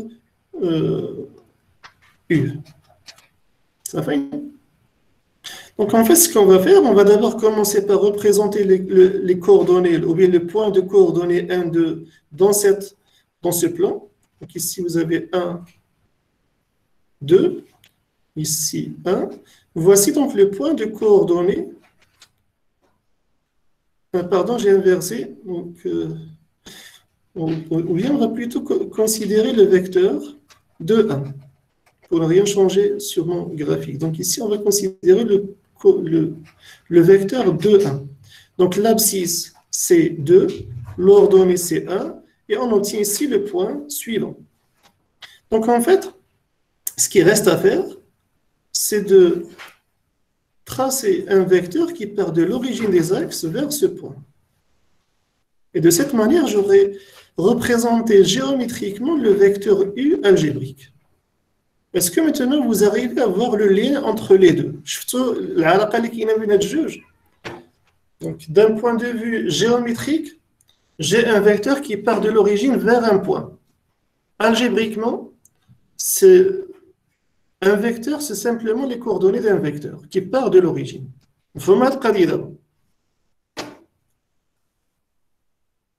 Est-ce que c'est clair pour tout le monde? Oui, monsieur. C'est bon? Mais maintenant, on était en train de définir la notion de vecteurs orthogonaux. Donc, on va effacer tout ceci. Donc, en fait, comment traduire orthogonaux en arabe? Qu'est-ce que je vois?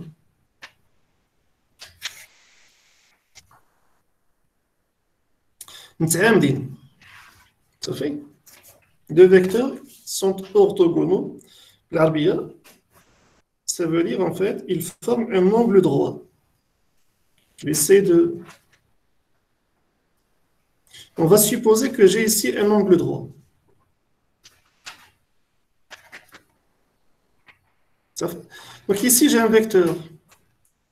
On va appeler ce vecteur x. Et ce vecteur, on va l'appeler le vecteur y. Et ici, vous avez un angle droit. Donc, on a qu'est-ce qu'on vient de faire? On vient de représenter géométriquement deux vecteurs orthogonaux. Orthogonaux, ils forment un angle droit. Et donc, si vous calculez le produit scalaire de ces deux vecteurs, en algèbre, vous allez trouver x fois y est égal à 0. Ça, c'est la définition de deux vecteurs orthogonaux, ou bien on les appelle aussi des vecteurs perpendiculaires. Ça fait une format قديري. Est-ce que cette définition des produits des vecteurs orthogonaux est claire pour tout le monde? Donc là, j'ai des messages oui. Bien. Donc, je reprends donc la définition. Deux vecteurs x et y sont orthogonaux si leur produit scalaire est nul. Et maintenant, on comprend cette définition géométrique. Prenons donc ici quelques exemples. On va prendre le produit, ou bien le vecteur x qui contient les éléments 1, 1 et 1. Le vecteur y composé des éléments 1, 1 et moins 2. Et le vecteur z qui contient les éléments 1, moins 1 et 0. Calculons les produits scalaires de ces trois vecteurs. 2 à 2. Donc, si on calcule le produit scalaire du vecteur x par le vecteur y, premier élément multiplié par le premier, deuxième multiplié par le deuxième, troisième par le troisième, le résultat est 0. Donc, 1 multiplié par 1, c'est bien égal à 1, plus 1 multiplié par 1, c'est bien égal à 1, plus 1 multiplié par moins 2, c'est moins 2, et 2 moins 2, c'est bien égal à 0. Donc, qu'est-ce qu'on conclut? On conclut que les vecteurs x et y sont orthogonaux. Et si on les représente géométriquement, vous allez voir qu'ils forment un angle droit. Donc, la même chose pour les vecteurs x et z. Donc, si vous calculez le produit scalaire de x et de z, premier élément multiplié par le premier, donc 1 multiplié par 1, plus le deuxième par le deuxième, 1 multiplié par moins 2, et enfin, le troisième multiplié par le troisième, 1 multiplié par 0. Donc, si vous faites la somme, vous trouvez 0, et on conclut que les vecteurs x et z sont orthogonaux. La même chose pour les vecteurs le y et z. Donc là, j'ai un ensemble de vecteurs. Donc j'ai x, y et z. Et vous prenez n'importe quel couple, vous allez trouver un produit scalaire nul. Donc les trois vecteurs sont 2 à 2 orthogonaux. Et on dit donc que l'ensemble de ces vecteurs est orthogonal. Ou bien ces vecteurs sont orthogonaux. Ça fait pour cette définition. Est-ce que c'est clair pour tout le monde? Oui. Bien, parfait. Donc, la suite. Bien, donc maintenant, on vient de finir la définition du produit scalaire. Le produit scalaire, je vous rappelle, c'est le produit de deux vecteurs, mais le résultat est un scalaire, c'est un nombre. La seule condition qu'il faut vérifier pour pouvoir calculer ce produit scalaire, c'est qu'il faut avoir deux vecteurs de même taille. Ça fait? C'est ce qu'il faut retenir. Maintenant, on va passer à un autre type de multiplication, ce qu'on appelle le produit matriciel. Maintenant, le produit matriciel, c'est un produit d'une matrice par une matrice, et le résultat, c'est une nouvelle matrice. Et attention, donc, il n'est pas toujours réalisable. Donc, définition. Donc, le produit matriciel de deux matrices A et B, c'est une nouvelle matrice qu'on va noter AB, ou bien A pour un B, ou bien A multiplié par B. Ce ne sont que des notations. Maintenant, regardez pour les matrices. J'ai une matrice A dont l'élément général est AIJ. Et cette matrice, elle est de taille n fois P. Ça veut dire qu'elle contient n éléments et P colonnes. Faites bien attention à ces notations. Donc, j'ai bien une matrice A composée de n lignes et de P colonnes. De l'autre côté, j'ai une matrice B dont l'élément général est BIJ. Sauf que cette matrice, elle contient P lignes et Q colonnes. Donc, la première chose que l'on remarque, c'est que la matrice B, elle a autant de lignes que de colonnes dans la matrice A. Donc, dans la matrice B, j'ai P lignes, et ce nombre P, c'est exactement le nombre de colonnes dans la matrice A. Première chose. Le résultat, lorsqu'on va multiplier ces deux matrices, on obtient une nouvelle matrice qui a une taille n fois Q. Donc, c'est une matrice de taille n fois Q. Donc, en fait, elle a le même nombre, elle a n lignes et Q colonnes. Ça veut dire qu'elle a le même nombre de lignes que la matrice A, et elle a le même nombre de colonnes que la matrice B. Ça fait? Maintenant, comment on obtient les coefficients de cette nouvelle matrice, du produit? En fait, les éléments de ce produit matriciel, on va les noter PIJ. Et en fait, ce sont simplement le produit scalaire d'une colonne de la matrice, d'une ligne de la matrice A de départ et d'une colonne de la matrice B d'arrivée. Ce n'est peut-être pas clair dit de cette manière. On va voir ça sur un schéma. Imaginez que vous avez la matrice A. Ça fait? Voici la matrice A. Donc, elle a combien de lignes? Donc, on a dit, elle a n lignes. Donc, première ligne, ligne numéro 1, ligne numéro i, jusqu'à la ligne numéro n. Donc, j'ai bien n lignes. J'ai combien de colonnes? J'ai p colonnes. Donc, la première colonne, la colonne numéro k jusqu'à la colonne numéro p. Donc, ici, j'ai bien ma matrice que j'ai dans la définition. J'ai la matrice A, dont l'élément général est AIJ. Ça fait? Elle contient n lignes et p colonnes. On veut multiplier cette matrice A par une matrice B. Donc, cette matrice B, elle a P lignes. Donc, ici, j'ai combien de lignes? Voici ma première ligne, la ligne numéro 1, jusqu'à la ligne numéro K et la ligne numéro P. Donc, j'ai bien P lignes.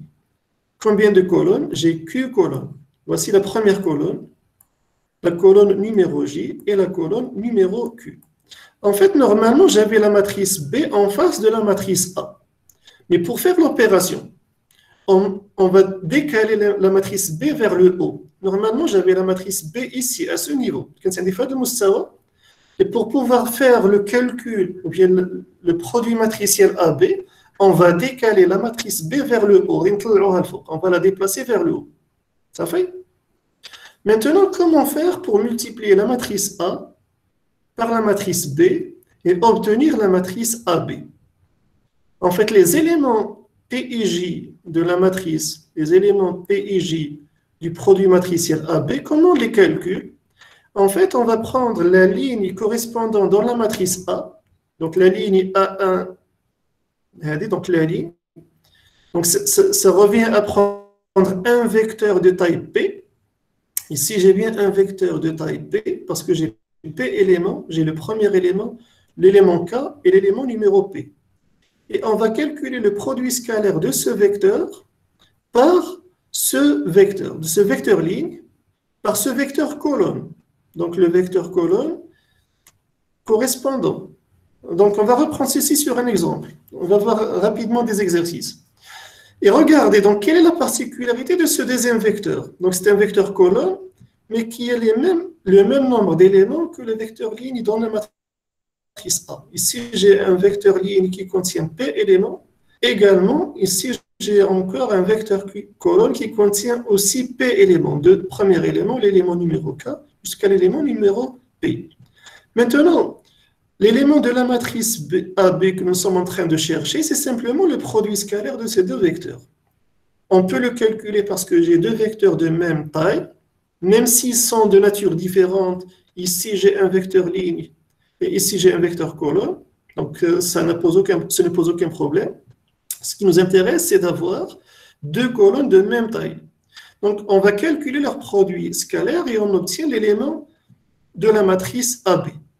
Donc, maintenant, pour trouver tous les éléments de la matrice AB, il suffit de croiser une ligne avec une colonne, former ici une sorte de grille, ça fait, et calculer dans chaque point d'intersection de la ligne et de la colonne un produit scalaire. On va prendre un exemple. Donc, on va prendre un exemple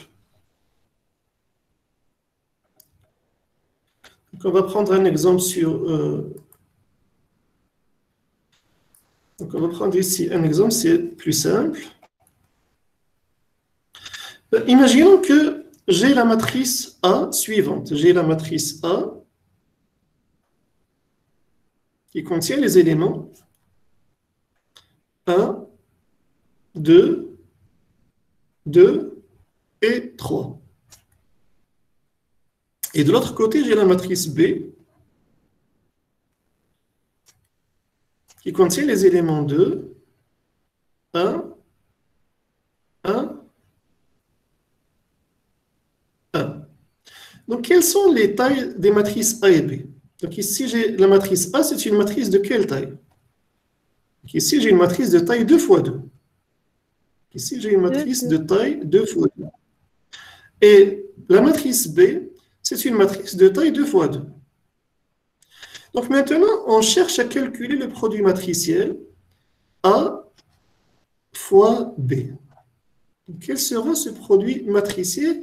La première chose à vérifier, est-ce qu'on peut le calculer? Donc ici, dans la définition, qu'est-ce qu'on a vu? Il il faut que le nombre de lignes de la matrice B soit égal au nombre de colonnes de la matrice A. Est-ce que c'est le cas ici? Donc ici, en fait, on a bien le nombre de lignes de la matrice B, ça veut dire 2. Il est bien égal au nombre de colonnes dans la matrice B. Ça veut dire qu'on peut faire ce produit matriciel, on peut le calculer. Donc le résultat, donc AB, la matrice AB, on peut le calculer. Et quelle sera la taille de cette nouvelle matrice AB? C'est une matrice qui a le même nombre de lignes que la matrice A. Donc, que la matrice A, c'est-à-dire elle aura 2 lignes, et le même nombre de colonnes que la matrice B. 2 colonnes. Ça veut dire la matrice B, AB, le résultat du produit de la matrice A par la matrice B, c'est une nouvelle matrice de taille 2 fois 2. C'est la raison pour laquelle on appelle ceci un produit matriciel. On multiplie une matrice par une matrice, le résultat c'est une matrice. Maintenant, comment calculer ce produit matriciel? On va, normalement, qu'est-ce qu'on doit écrire? Normalement, on doit écrire la matrice A multiplié par la matrice B. Vous êtes bien d'accord? Donc, on doit écrire A fois la matrice B.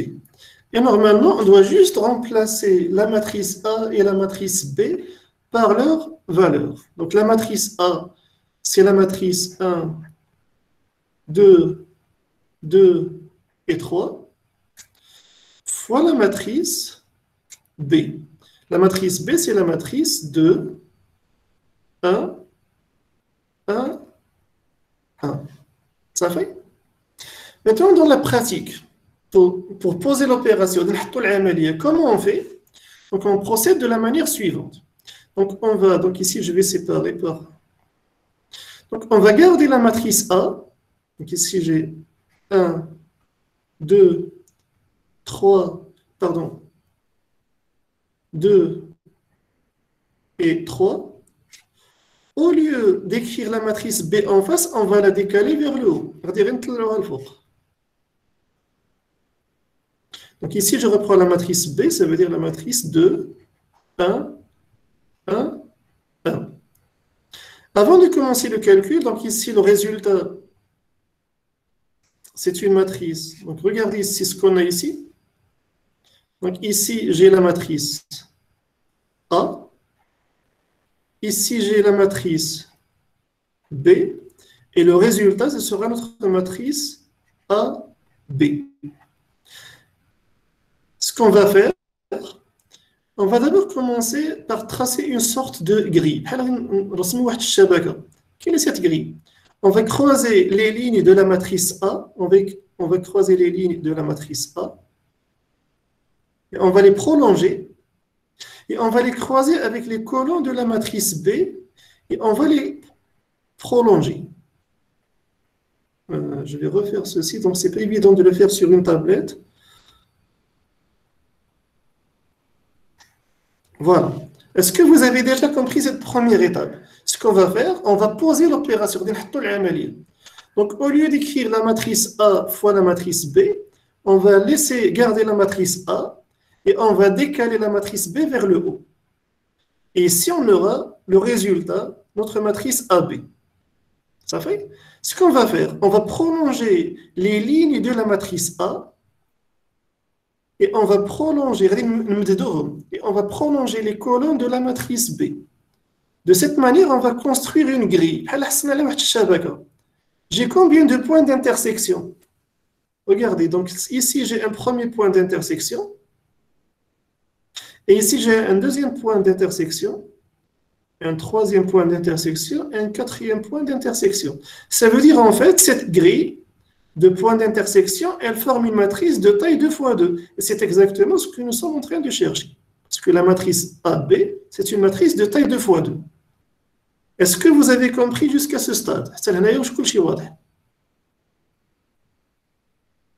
Oui. Bien. Maintenant, qu'est-ce qu'il reste? Maintenant, c'est très simple. Qu'est-ce qu'il reste à faire? Il reste à considérer chaque point d'intersection et calculer le produit scalaire des vecteurs qui se croisent dans ce point. شنو هما les vecteurs اللي كيتلاقاو هنايا. Donc j'ai le vecteur 1, 2, il se croise avec le vecteur 2, 1. Donc on doit calculer le produit scalaire de ces deux vecteurs pour obtenir ce nombre. Donc on va dire que ce nombre, on va le mettre en bleu. Ça fait? Donc on va prendre ce vecteur bleu et on va calculer son produit scalaire avec ce vecteur bleu. Donc ça veut dire que vous avez ici le vecteur 1, 2, il faut calculer son produit scalaire par le vecteur 2, 1. Et quel est ce produit scalaire? On prend le premier élément multiplié par le premier, 1 multiplié par 2, plus le deuxième élément fois le deuxième, 2 fois 1. 1 multiplié par 2 est égal à 2, 2 multiplié par 1, c'est égal à 2, et 2 plus 2 est égal à 4. Donc le 4, c'est ce qu'on écrit ici en bleu. Donc le premier élément de la matrice du résultat de la multiplication, ici, donc le premier élément de cette matrice, c'est le produit scalaire de ce vecteur ligne par ce vecteur colonne, et remarquez bien qu'ils ont exactement la même taille. Leur produit scalaire est égal à 4. Maintenant, on va calculer ce deuxième élément. On va utiliser une autre couleur. Donc je vais d'abord effacer ici pour gagner de l'espace.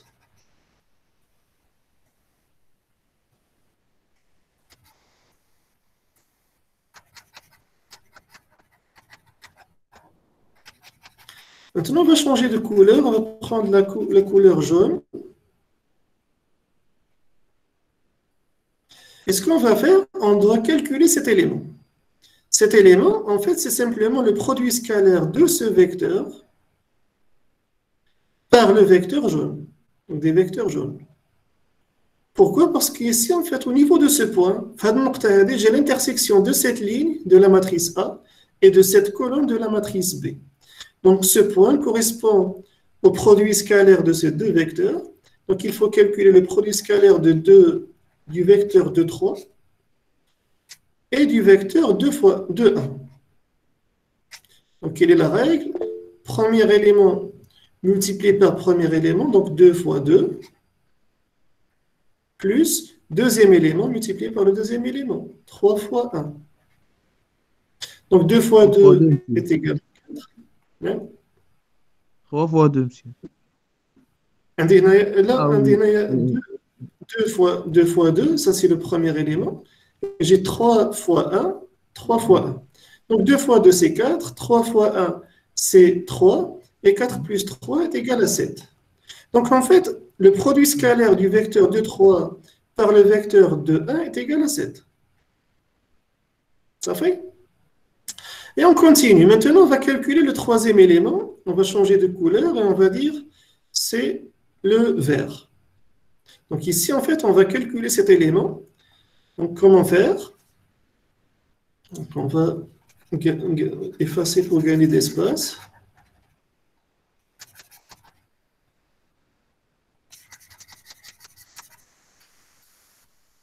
Et donc, qu'est-ce qu'on remarque ici?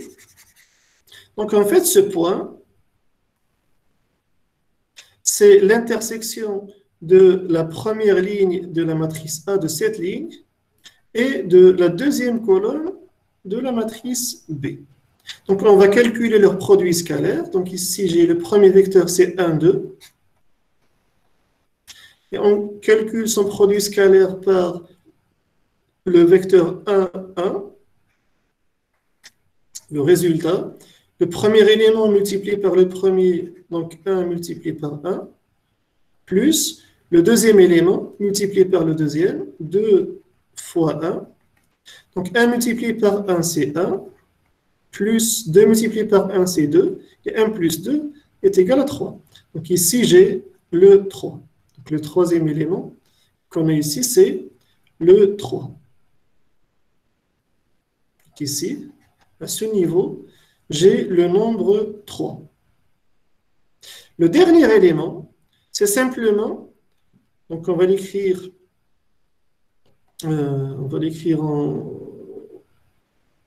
en rouge. Voilà, donc ici, l'élément qui reste, ici en fait à ce niveau, c'est le produit scalaire de cette ligne par cette colonne.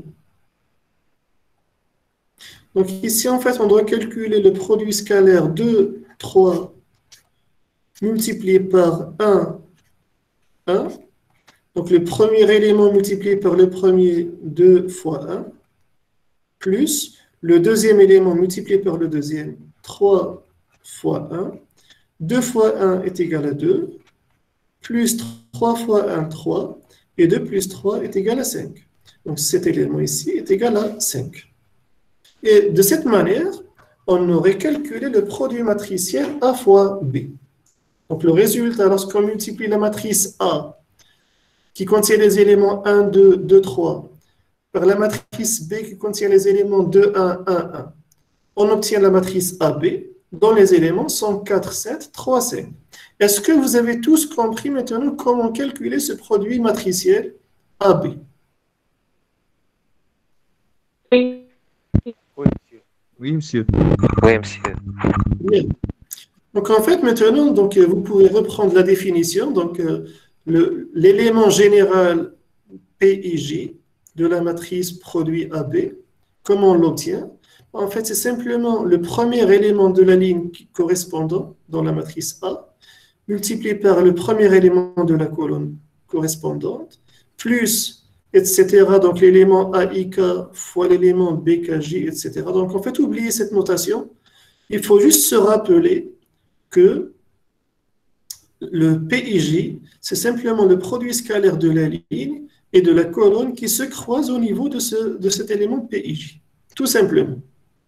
Ça fait? Donc en fait, vous avez ici une remarque. Donc le produit des matrices, donc, si vous avez une matrice de taille n fois m, de manière générale maintenant, donc une matrice de taille n fois m, elle contient n lignes et m colonnes. Et une matrice B qui contient p lignes et q colonnes. En fait, ce produit matriciel n'est possible que lorsque le nombre de colonnes m de la matrice A est égal au nombre de lignes P de la matrice B. C'est ce qu'on vient de vérifier.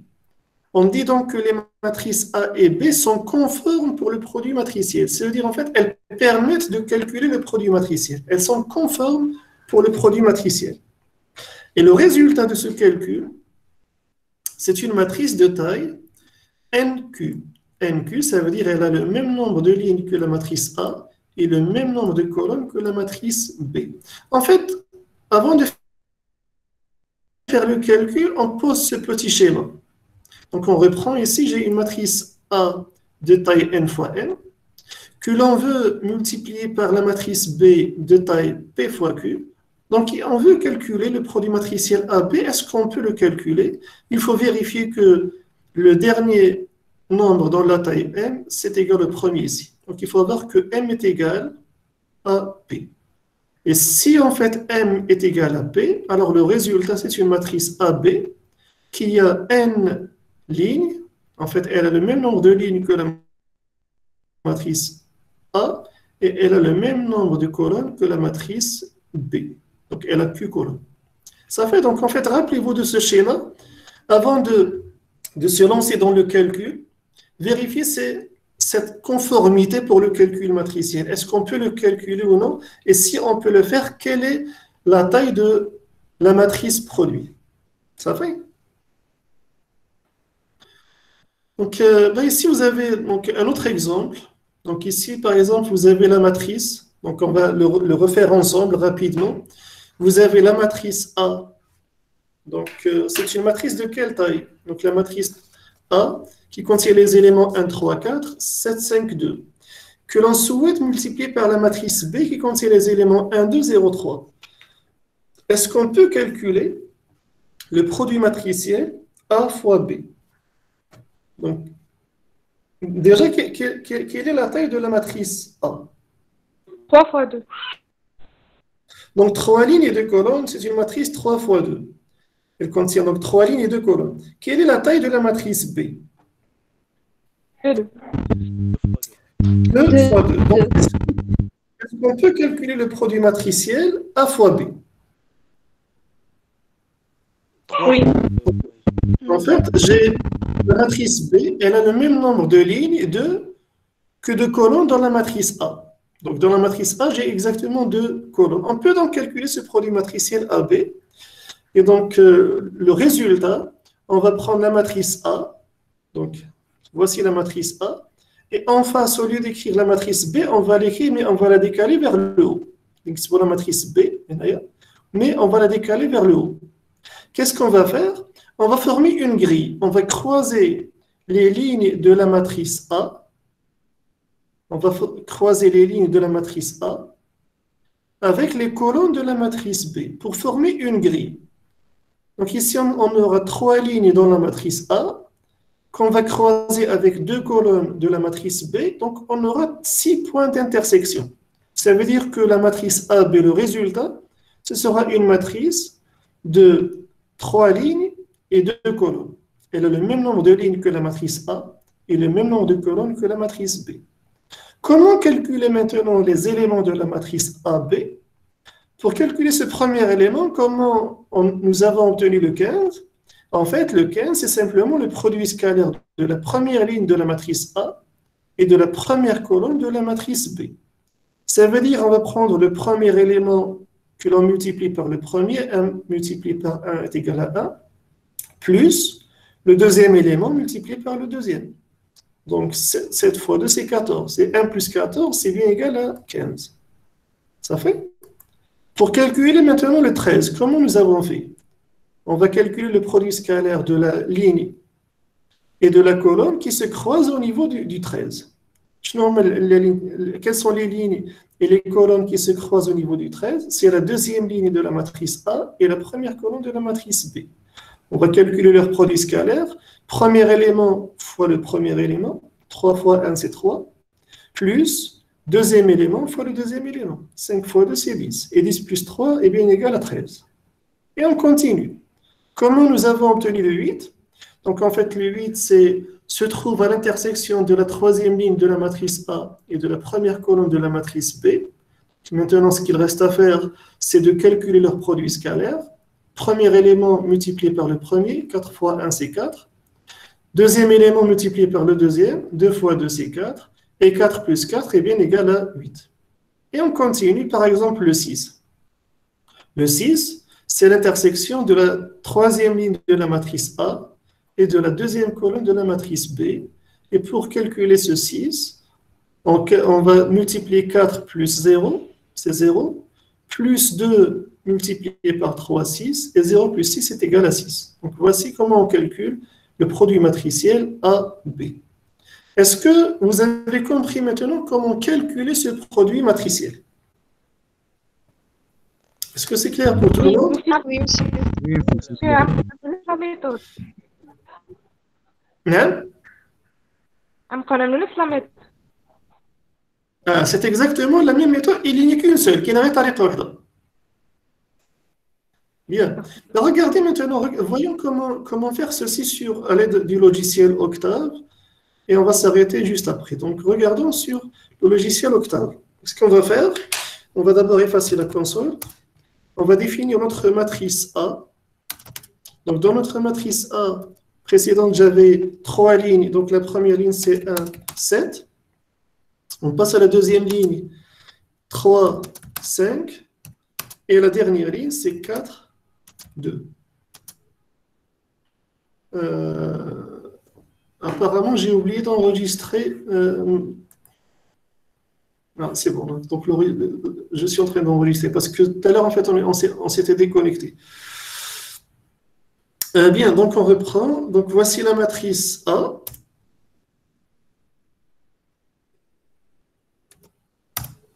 Donc, la matrice A, c'est la matrice 1, 3, 4, 7, 5, 2. On va construire la matrice B. Donc, la matrice B, c'est la matrice. Donc, la première ligne, c'est 1, 0. Et la deuxième ligne, c'est 2, 3. Donc, voici notre matrice B. Comment multiplier la matrice A par la matrice B? Bon, en fait, c'est comme la multiplication des nombres. Il suffit d'écrire A, étoile, étoile, B. Tout simplement. Et vous avez la réponse la matrice, donc 15, 13, 8, 21, 15, 6. C'est exactement le même résultat que nous avons trouvé précédemment. Regardez, donc c'est exactement le même résultat que nous avons ici. Donc j'ai la matrice A, donc 1, 3, 4, là, 7, 5, 2, que l'on a multiplié par la matrice B, donc 1, 2, 0, 3, et le résultat, c'est la matrice 15, 13, 8, 21, 15, 16. Maintenant, ce que nous allons faire, on va demander au logiciel de calculer l'inverse, le contraire. De calculer la matrice B fois la matrice A. À votre avis, est-ce qu'il va pouvoir le faire? Donc, j'ai dans la matrice A, dans la matrice B, 2 lignes et 2 colonnes, et dans la matrice A, 3 lignes et 2 colonnes. Normalement, ce calcul n'est pas faisable. Si on essaie de le faire à l'aide du logiciel Octave, qu'est-ce qu'il nous dit? Erreur. Concernant l'opérateur multiplication, les arguments ne sont pas conformes. Il vous dit en fait que dans l'option 1, donc ça veut dire la matrice B, c'est une matrice de taille 2 fois 2, et l'option 2, c'est une matrice de taille 3 fois 2. Donc en fait, ici, vous avez un problème de non-conformité. Pourquoi? Parce que si, regardez, dans la matrice d'arrivée, j'ai 3 lignes alors que je devais avoir le même nombre de lignes que de colonnes dans la première matrice. Donc le problème se pose ici. Et vous voyez bien donc qu'on a pu calculer le produit matriciel AB. Par contre, on n'a pas pu calculer l'inverse, le produit matriciel B fois A. Ça fait, est-ce que vous avez compris maintenant cette définition du produit matriciel? Oui, monsieur.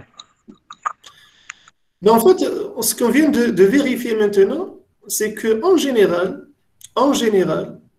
en fait, le produit matriciel n'est pas commutatif. Déjà, pour la première chose, regardez l'exemple qu'on vient de prendre. Nous avons pu calculer AB, le produit matriciel A fois B. Mais est-ce que ce produit matriciel est égal au produit matriciel BA? Bon, en fait, le premier problème qui se pose, c'est qu'en général, on ne peut pas calculer. En fait, ce n'est pas qu'on ne peut pas le calculer, mais on aura un résultat différent.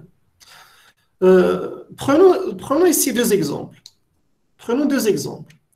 Je prends la matrice A de taille 2 fois 2 et la matrice B de taille 2 fois 2. Dans cet exemple, on peut calculer le produit matriciel AB et on peut aussi calculer le produit matriciel BA. Mais est-ce qu'on aura le même résultat? Si vous multipliez la matrice A par la matrice B, si vous faites le calcul, vous allez trouver la matrice 43, 33, 49, 35. En fait, ici, j'ai deux lignes et deux. En fait, ce produit, on peut le calculer. On peut également calculer le produit matriciel BA. Dans cet exemple, on peut le faire. Mais le résultat est différent. Regardez, vous avez la matrice 1, 27, 7, 77. Maintenant, puisque le produit matriciel AB est différent du produit matriciel BA, est-ce qu'on peut dire que le produit matriciel est commutatif? En fait, il n'est pas commutatif. En fait, en général, regardez, j'ai bien écrit, généralement, il est non commutatif.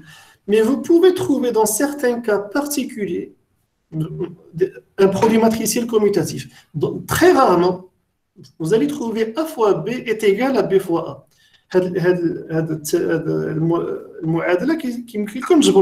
Mais c'est très rare. En général, le produit matriciel n'est pas commutatif. Ça fait?